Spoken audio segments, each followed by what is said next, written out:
ములుగు జిల్లా కలెక్టరేట్లో వర్చువల్ విధానంలో 12 కోట్ల సముదాయ భవనాన్ని హైకోర్టు ప్రధాన న్యాయమూర్తి ఆపరేషన్ కుమార్ సింగ్ ప్రారంభించారు. ఈ కార్యక్రమానికి ముఖ్య అతిథులుగా హైకోర్టు జడ్జిలు జస్టిస్ ఈవి వేణుగోపాల్, జస్టిస్ నామవరపు రాజేశ్వరరావు హాజరయ్యారు.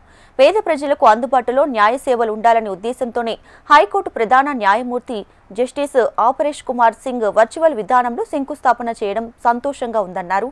హైకోర్టు జడ్జి జస్టిస్ వేణుగోపాల్ 83 కోట్ల రూపాయలతో 12 కోట్ల భవన సముదాయం ఉంది. అలాగే 20 నెలల్లో పూర్తి చేయాలని కాంట్రాక్టర్లను ఆదేశించారు.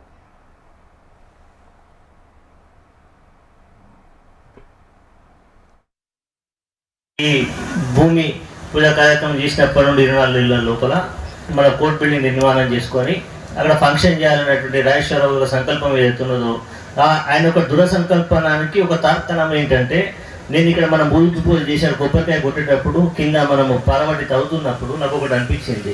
మన అందరికంటే కూడా ముందుగా మా అందరిని వెనుక నూపుకుంటా కాంట్రాక్టర్ వచ్చి అక్కడ భూమి పూజకు పట్టపార తీసుకొని తవ్విండో మట్టి తీసిండో దాంతో నాకు ఖచ్చితంగా అనిపించింది ఈ కాంట్రాక్టర్ చాలా సూపరు, నేను మామూలు లేడు, బాగా ఇంట్రెస్టెడ్గా ఉన్నాడు, ఏమైనా సరే చేసి చూపిస్తాను కంకణం కట్టుకున్నాడు.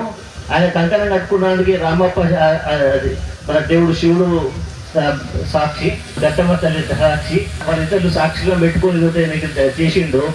తప్పకుండా మీరు అమ్మవారిని, మన రామప్ప దేవాలయాన్ని కూడా ఉన్నటువంటి మన శివుడిని వాళ్ళందరూ కూడా మీరు తృప్తిపరిచి వారి యొక్క బ్లెస్సింగ్స్ ద్వారా తప్పకుండా మీరు చేస్తారని, చేసి చూపిస్తారని, 24 నెలలు కాదు 25 నెలలలో వాళ్ళు చేస్తారని చెప్పి నాకు ప్రగాఢమైనటువంటి విశ్వాసం ఉంది.